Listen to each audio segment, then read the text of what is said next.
I'm excited to be here and talk a little bit about what we have going on and see how we can connect. So, Absolutely. Now, this interview has been in the making for some time. We spoke about it, time went on, and life went on, but we finally here today. So, for me, I know genealogy is very important. It helps you understand your ancestry. It also helps you understand the traditions that your family celebrated. And it also can reconnect you to distant cousins that you didn't even know about. But one of the main important things that genealogy does is it also can help you to understand who your ancestors are and if you or do anything from heritage passed down to you, such as land. And since reparation is a big thing, everybody want to know about their genealogy. So I know a lot of people that deal with the DNA testing. Real quickly, I want you to discuss what is the difference between the DNA and doing your genealogy, and what is the best route in your opinion? okay, and that's a very good place to start. That's one thing that I hear a lot. That's probably the very first question that I get is most people will say, "Hey, well, I want to take a DNA test from ancestry.com to find out who my ancestors were." And I stop them right there and I let them know, hey, genealogy and DNA are completely different. While Mm-hmm. they're speaking on the same things, they're talking about two different things. So DNA is your genetic code, Mm. right? And it's what connects us genetically. And living organisms, we're all connected because we're all living organisms, we're all humans. So we all share a common connection through DNA. Okay. So that's what I want people to understand. We can connect every single human to every single other person through DNA because we all share those common things about us as human. It's what makes us human. So genealogy is going to be what people mistake DNA to be. So if I get a DNA test, it's going to tell me what connections I share with humans around the planet. And it may say, hey, 50% of your DNA connects with people in Ghana, or 50% of your DNA connects with people in Europe. That's not telling you anything about your ancestry. That's just common DNA with other common groups of DNA of people throughout the world. Okay. Genealogy is telling you the who, the where, the what, the when, the how. You're going to take a DNA test, and a DNA test is not going to tell you the name of your third great grandmother. Mm-hmm. Okay. Genealogy does that. And so that's kind of the common difference that I want people to understand and get. When you deal with DNA tests, they're going to spit out a bunch of nationalities, and we see them online all the time. People share them. They say, "Hey, I'm 20% Nigerian. I'm 20% European. I'm 20%." Those are nationalities. Those aren't giving you ethnicities. They're not telling you what tribe. They're not telling you anything. It's almost like entertainment because when you think about nationalities, those are made up borders. Those are something that's recent. So to us say my DNA is going back thousands of years and it's tracing back to Nigeria, I mean, come on, an intelligent person would laugh at that because we know Nigeria is not 1,000 years old. And there was a recent scandal. I think it was 23andMe, something like that. Like a lot of those DNAs wasn't accurate, and any. It's for entertainment purpose, and they make it very clear on the websites. If you read the fine print and if you read the terms and conditions, they make it very clear it's for entertainment purpose. Mhm. And when I speak to my people and I say, hey, when we think, we have to think 100 years in the future, what are the other plans for this DNA? Why are they in such, we have to think deeper than just the surface of them gathering DNA because we know they've done experiments. And let's say I spit my saliva into one of these tubes and I send my saliva off to one of these laboratories. Well, the saliva is still interacting as if it's in my mouth. Meaning, if I have anxiety, if I feel fear, if I feel anything, my saliva, even though it's no longer in my body, it's still interacting as if it's a part of my body for a certain amount of time until it actually dies. And And they can so, preserve it too. so it's a lot more things that we have to consider before we just jump and say, hey, I want to give my living being to this company that I don't know anything about. And they're literally having me sign a release saying that it's no longer mine once they have it, That's and they right. can do whatever they want with it. That's right. And then we come back and we can see like these forensic genealogy um, police shows now where they're now using the DNAs to solve crime. And Mm-hmm. so where a cousin of yours may have, and they can do reverse forensic genealogy and catch you in a crime, even though you didn't take a DNA test. Someone in your family did. Yeah, I just seen that too. That was something that I was like, wow, technology has made it where no matter what you do, Big Brother is watching. you know. Absolutely. And with the DNA now, I'm not opposed to it when it comes to establishing paternity. If you're going Oh, through absolutely a not. situation, that's the only time I advise people to do DNA. But when we speaking about the reparations, which is the most talked about issue of the 21st century, right? Absolutely. You're going to need that genealogy because you're going to It's going have to to be establish, required. It's yeah, going to be required. that your We're family. not going to have a realistic discussion about reparations without Absolutely. discussing genealogy simultaneously, because we're going to have to cut off a certain period in history. Mm-hmm. Right? You're going to have your ancestors will have had to have been here prior to a certain point in history. Not only that, you're going to have to be able to trace your ancestry back to that certain time point in history, whatever date that is that they decide. I think now it's about 1860-ish, 1876 1870. census, right? And so that's just the facts, the reality of it. Any remedies that we seek, and every remedy that has been given to any other group of people has been based on genealogy. And we kind of discussed that a little when we talked, and you brought up the Japanese. But when we look at any other Native American tribe, the establishment of their tribe is based on genealogy. That's right. Now, I know me and you had spoke, right? And I want you to tell the audience, right? Because this ain't just happenstance. You woke up one day and say, I want to study my genealogy, right? Take us through that journey and tell them the conversation we had and what you found out when you started doing your tracing. Right. So, of course, this is something that I was born into. And when I say born into, it's like I use the term urban American Indian. And what I mean by urban is meaning you're not necessarily a part of a federally recognized situation Mm-hmm. where most of us lie, because most of us, we just have this thing that's been passed down in our family where my grandma said this, or great grandma said that, or great great grandma told grandma this, where it's like this remnants or traces of still. And that's done by design. That's by design, and we may talk a little bit, we'll get into to how that happened. But to where it's a fear in the family.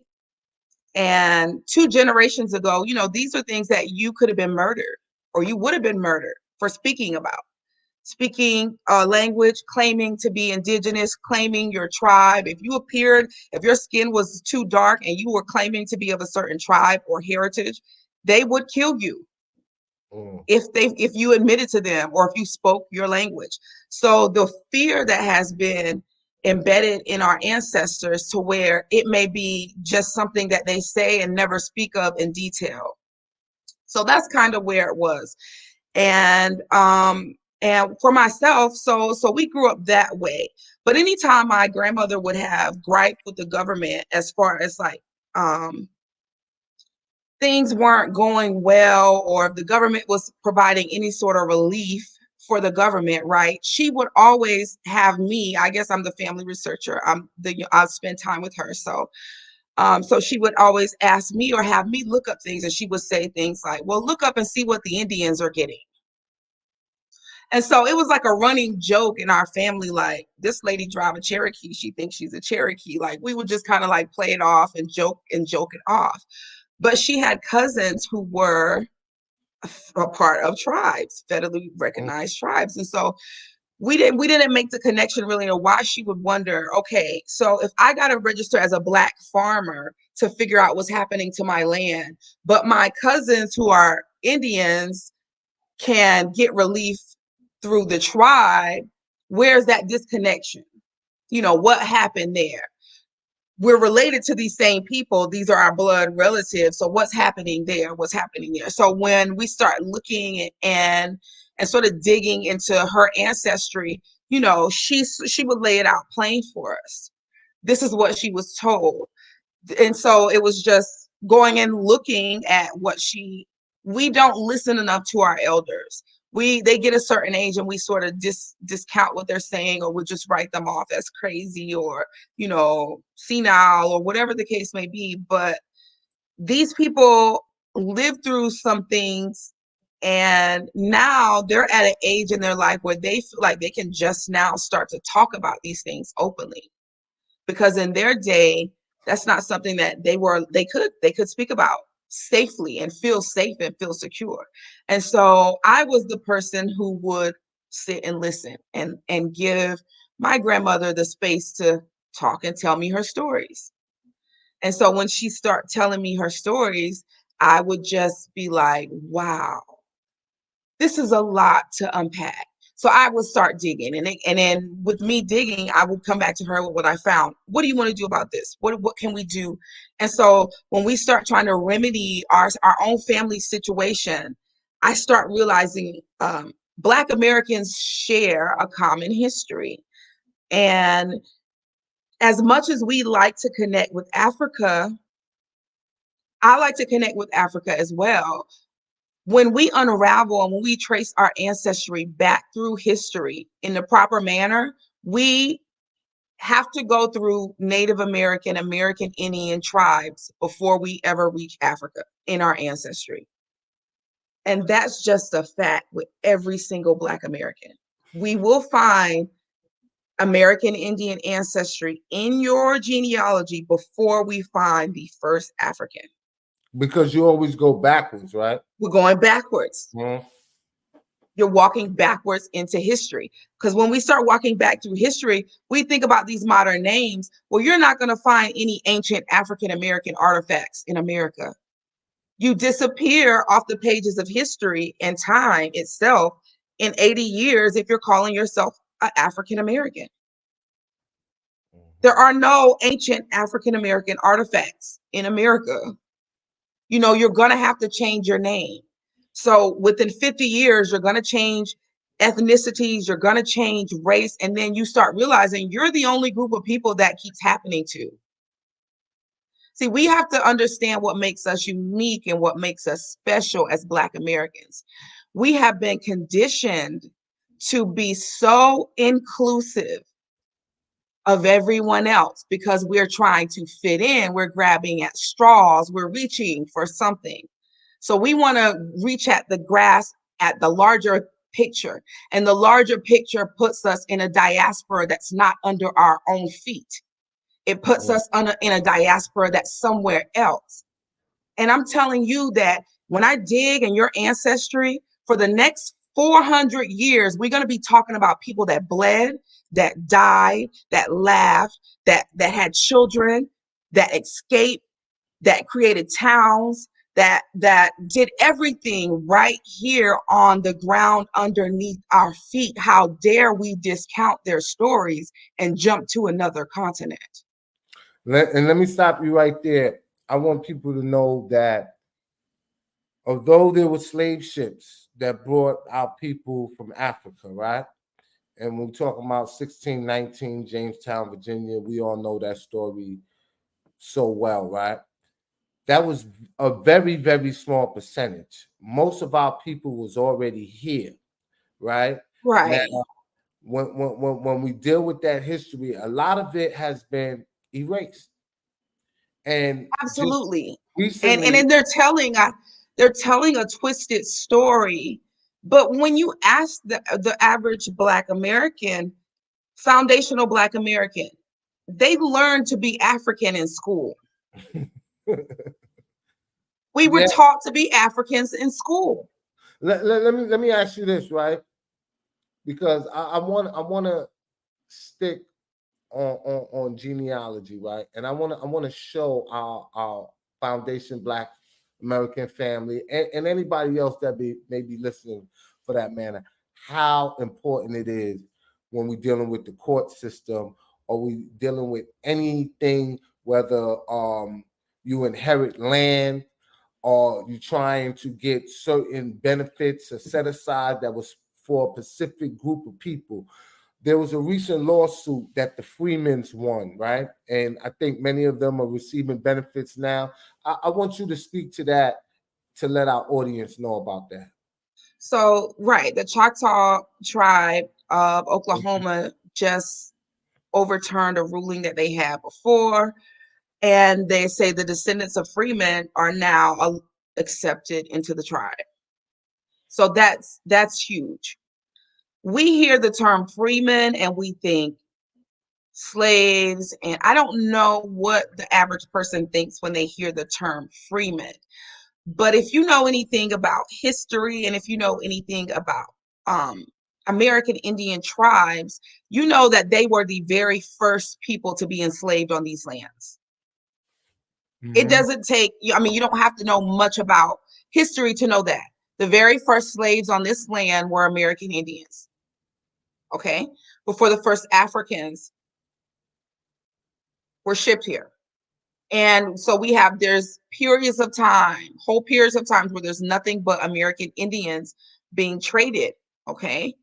When we start talking about freedmen's now, we have to consider that these tribes were at war with each other. It's documented in all of their histories Mm-hmm.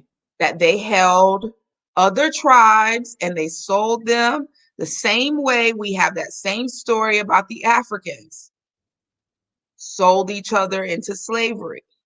Excuse me, we're talking about the five civilized The tribes. five civilized tribes, Okay. but we're talking about all of the tribes. Mm, Because when we look at the five civilized tribes, that's five tribes, there were thousands. mm, That's all that was left. yeah. That's all that was left that the Europeans. So where did 900 other tribes go? Where did 300 tribes go? Well, these were people that were being enslaved and trafficked. These were the people that were being enslaved and trafficked. All of the documents will tell you that. All of their documents will tell you that. They could not tell the difference between us. They could not tell the difference between us. When the Africans came here and they were brought here, the small amount, because their records will tell you less than 5% of the entire shipment, less of the entire transatlantic slave trade, less than 5%, which is less than 350,000 people, human beings, came to the shores of the United States of what's now the United States of America. They Mm-hmm. could not tell the difference between the American Indians and those people. So the look, the phenotype, how they appeared was very similar. So, and that's one thing that our people have to understand because we have this Hollywood TV Indian of long, straight black hair, high cheekbones. That's a myth. That's a myth. We're talking about afros, waves, curls, and everything in between. These were high societies and high civilizations here too as well. Now, when you're talking about that's the myth, you're talking about the pretendians, the fake Indians, right? $5 Right, Indians. the TV, what Hollywood subscribes to, and then they do that with all cultures, with every single culture that they've conquered. They will throw the lightest, most Eurocentric features up as the poster child for what that culture looks like. All right. We spoke about what's the difference between ancestry and DNA. I want to pivot and talk about those that are trying to get recognition, right? Because I see a lot of people talking about tribal affiliations, right? So you have the federal and you have the state. Mhm. What is the difference, and which one should people be more focused on as opposed to the other, or should we focus on both of them? Okay, so that's a very good question. I don't like to tell people what they should do. Honestly, I can't speak. So a tribe is basically a group of families or clans, and a tribe represents political power, Mm-hmm. right? So when we look at the government websites and they say they have, a couple hundred tribes that are extinct, that they consider extinct, and what extinct to them means no living relative, no living bloodline is claiming to be these people today. So we were successful in writing them out of the pages of history. So when we look at federal recognition now, we're looking at the government basically assigning a culture to you. You're doing your genealogy, and you're doing the genealogy of every living person that you're related to Mm-hmm. that's alive. And you're basically walking yourself back through the pages of history as far as you can trace your family back.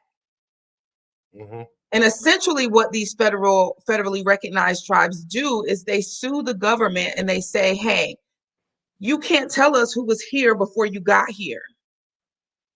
Mm. That's right. You can't tell us. How do you know? That's what they've done. They said we've had our culture intact. We've been together as a family for 400 years. These are our records of us through time. This is what you called us in the 1500s. This is what you called us in the 1600s. This is what you said about us in the 1700s. This is us in the 1800s. This is us through the 1900s. This is us today. We're still here. You haven't killed us. And because they can prove that in an unbroken chain, historically predating the Europeans, what is the federal government going to tell them other than they are who they say they are? That's how important genealogy is, and that's how federal recognition works. Okay. And that's how the brothers that were successful in winning that recent lawsuit was able to do that. So the ones that were so basically what they were doing is they were suing a federally recognized tribe. One that was already recognized. One that was already federally recognized. And so when the federal government, what we don't realize as Black Americans is this: we don't necessarily take history to as seriously as we should. I think as a Malcolm X quote saying, history should be the thing we focus the most on. That's where we should put most of our resources, is into history, learning history, right? Well, when we do the history of these tribes, well, and when they sue the federal government, in the process of them telling the government their history, they all do this. There was a time period in history where we were considered Black or Negro. They all say this on paper to the federal government. Historically, at one point, you considered us, it was a misnomer, but you called us Negroes, coloreds, and Blacks or mulattoes.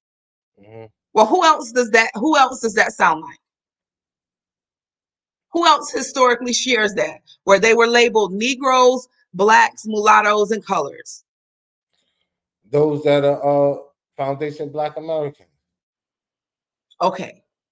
So if the federally recognized tribes are saying that this is a part of their history, where are we being disconnected from that? If they're able to say that, admit that to the federal government, and receive in return millions and millions of dollars annually from the federal government by saying that, but they'll say, you guys may have considered us this, but we have always been this. We have always called ourselves this, regardless of you saying we were. So they've always denounced those labels. They've always said those are labels. You're trying to denationalize us, or you're trying to put us in a place where you can subjugate us, and we're rejecting those labels. So that's one thing that Black Americans haven't done. We have always gone with the labels. And And so when they will, sometimes, you know, even the labels that are the tribes that we know that our ancestors is from, we can go back and see that even today that they was formally recognized in that tribe, and now that tribe is being controlled by Europeans that don't want nobody black affiliated with that, and actually kicked them off. It's called the Dole the roll, right? dolls rolls, They kicked absolutely. them off the Dole's roll. And there's several lawsuits now that's going around that are actually dealing with that situation. Right. And so the dolls rolls were rolls that were used when the federal government was basically dividing land up. And so splitting the nation up into these reservations and land was being allotted. A lot of the freedmen's have land in Oklahoma today that's unclaimed, connecting to these tribes. They're not going to advertise. They're not going to tell you. It doesn't benefit them to tell you. Why would they? And Absolutely. one of the things that, see, what we don't understand is when they sue the federal government, they're basically rejecting any association with Black, Negro, and color, those labels. So now for you to come and say, I'm a part of this tribe, I'm a Black Indian, you see how they now, where the disconnect is, because they have gone on the record with the federal government saying, hey, this may have been something that was a part of our past, but this is who we are. We have rejected that label. We no longer, you know what I'm saying? We don't subscribe to those things. We understand that that's a label. And once we say we're that, we can now be subjugated in these ways. And so I think that's the disconnect that Black Americans have when we start talking about what's happening with that. Because yes, they took pacts with the federal government to keep this information from our people. But also they took a pact with the federal government to no longer associate and be associated with Blackness at all. Mm-hmm. That's how they get their resources from the government, is by disassociation of Blackness. And that's with anything else, not just with this. Anytime that you disassociate from being a Black man, woman, and child, there are fringe Here benefits come the in benefits. There you America. go. Here come the benefits. You know, but then everybody want to be Black when it's time to be Black. Right. So And when we talk about no, reparations, we have to talk about reparations as a whole. We can't just talk about our government and holding our government accountable, because these tribes, we have to hold them accountable too. yeah, We're going absolutely. to have to hold whatever African countries accountable as well. And that's why you see a lot of people opposed to reparations, and they want to insert themselves in the reparation conversation because they know in the end that we can point the finger and say, you know what, there's a debt that you owe that need to be paid. Because All right, everybody had a hand in our enslavement. yeah, Everybody had I a want to hand in switch our it up a enslavement. little bit, right? I want to go back to genealogy, and I have done mines, and I got all the way back up to the 1400s, right? Um,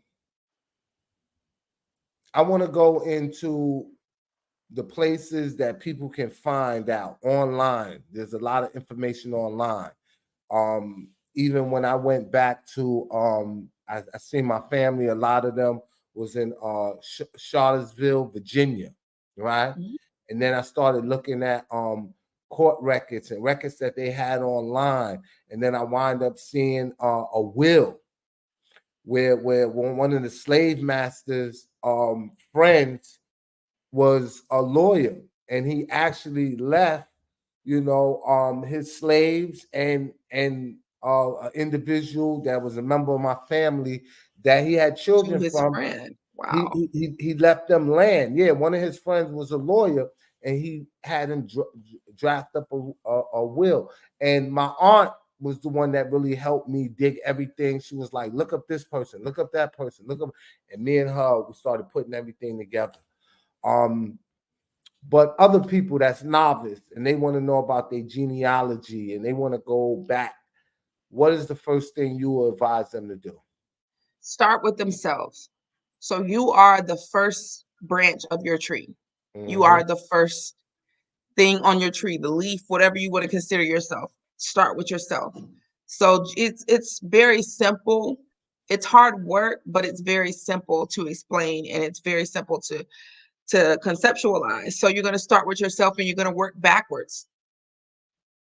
Me, my mom, my dad, my mom's mom and dad, my dad's dad and mom and dad, and go grandparents and work your way back through time. You're just moving backwards through yourself. So you can start in your own home.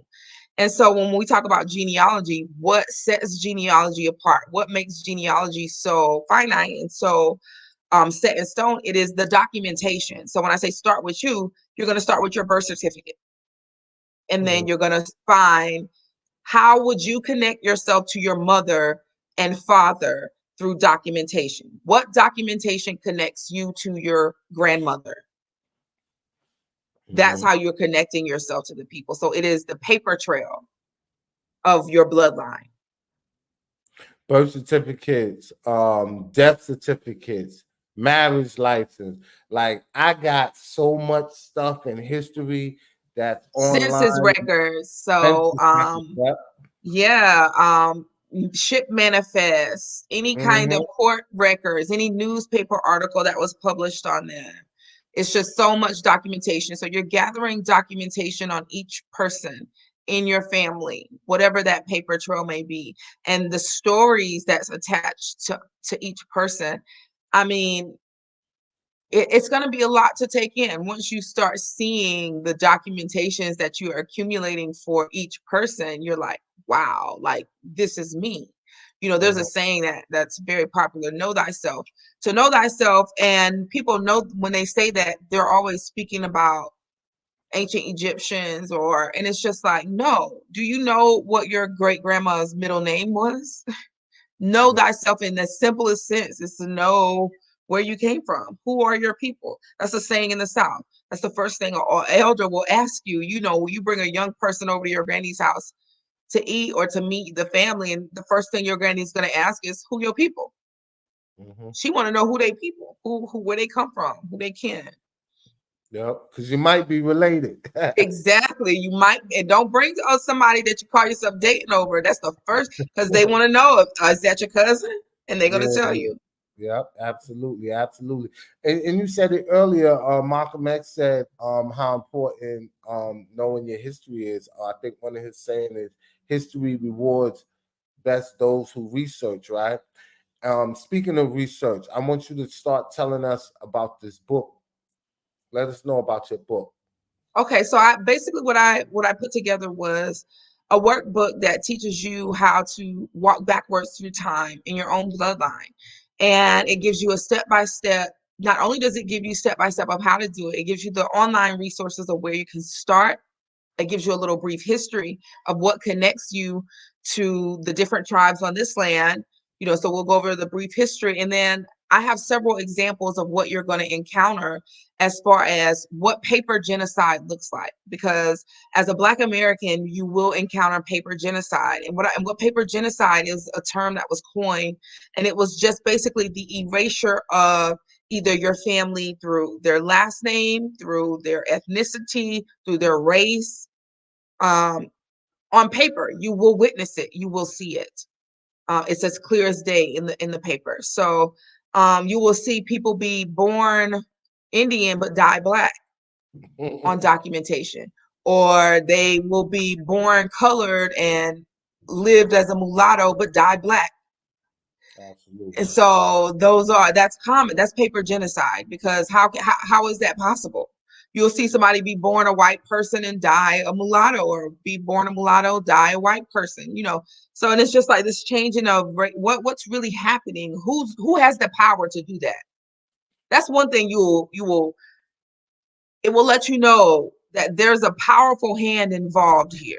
Because who has the power to do that? Who has the power to change my great grandma's birth certificate and death certificate? And why is that important? The colonizers, the settlers, they the only one that have the power to do that. So listen, family, instead of trying to go out here and do everything yourself, she already laid the blueprint. I employ everybody to get that book to start your journey. And if they wanted to contact you, what's your online contact?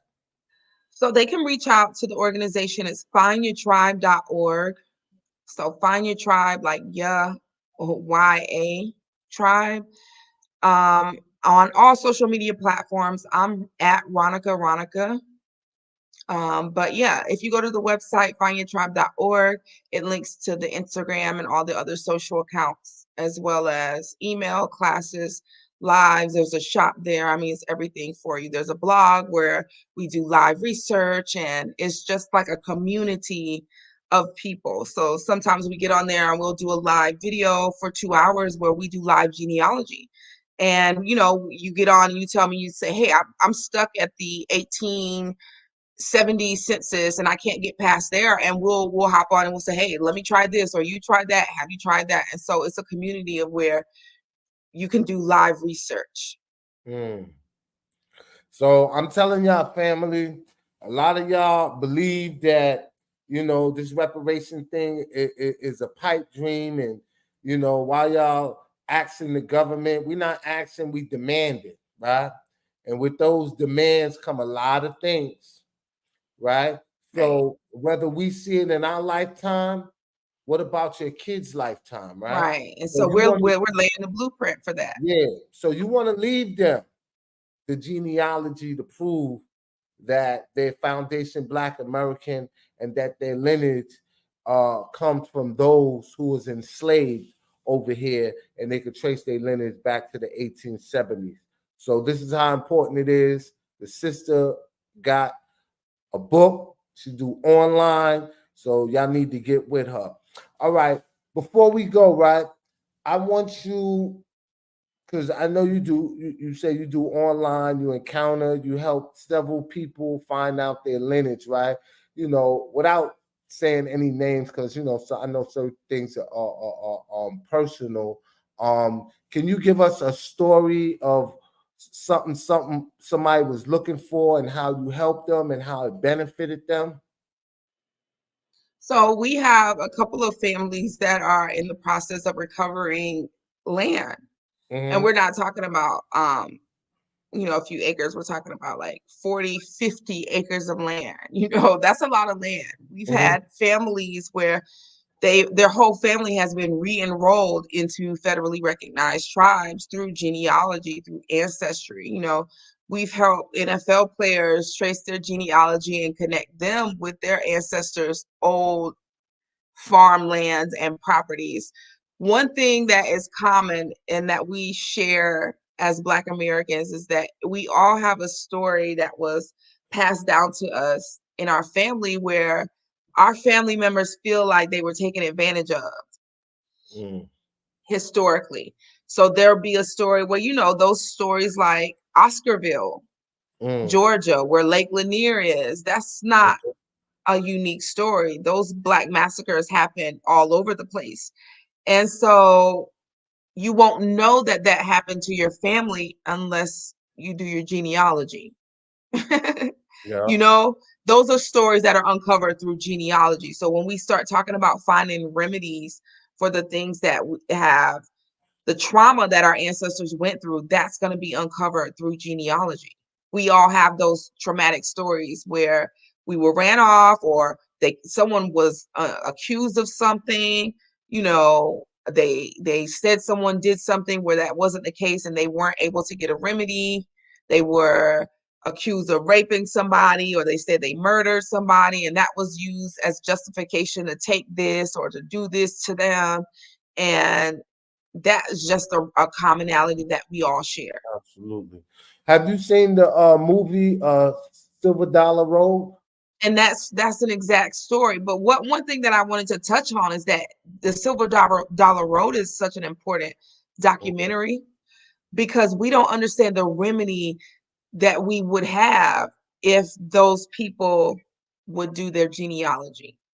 Yeah. They would have so many more options to remedy the situation through genealogy, because genealogy has gotten them where they are now. That's what connects them to the land, is the current genealogy, tracing them back to an ancestor right out of slavery.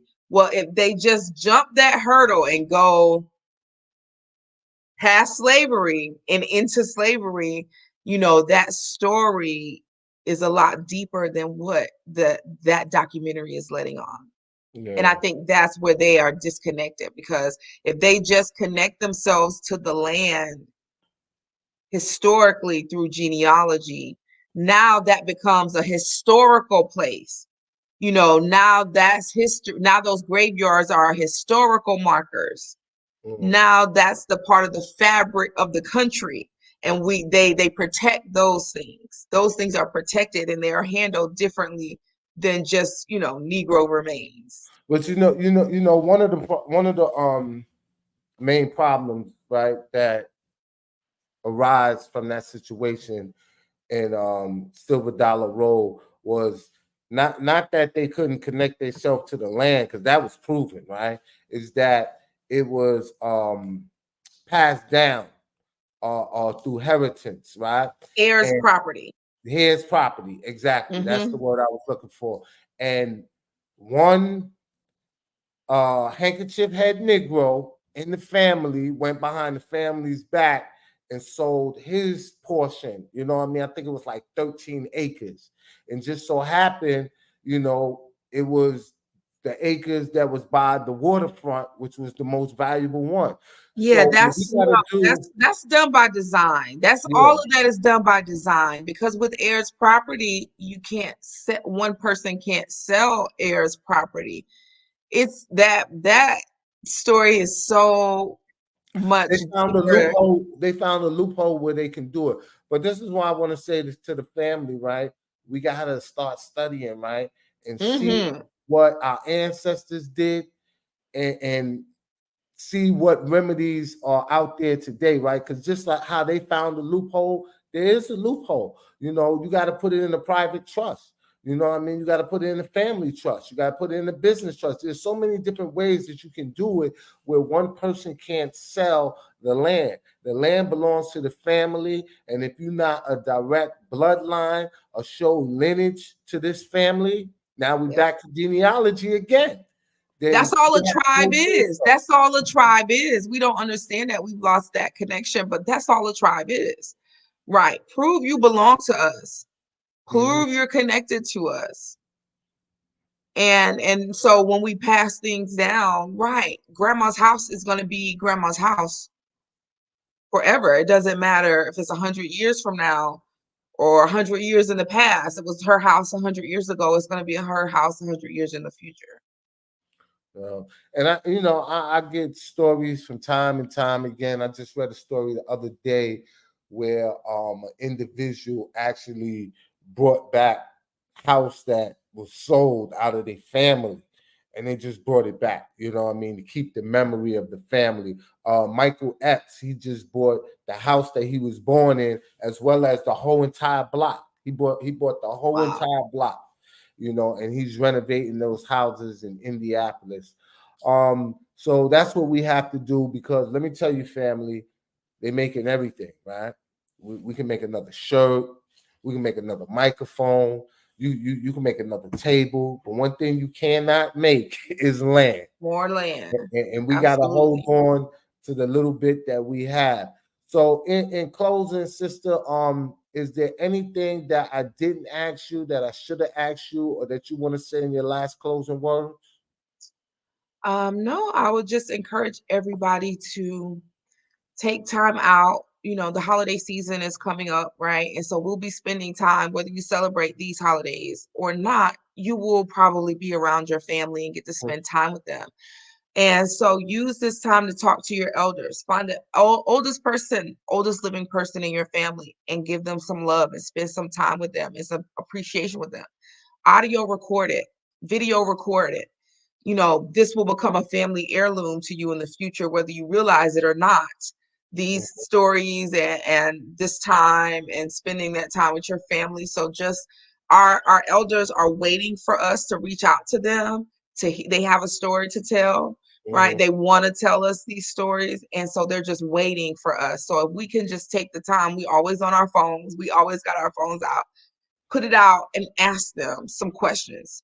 Grandma, where you came from? Grandma, who's the oldest living person in our family that you know?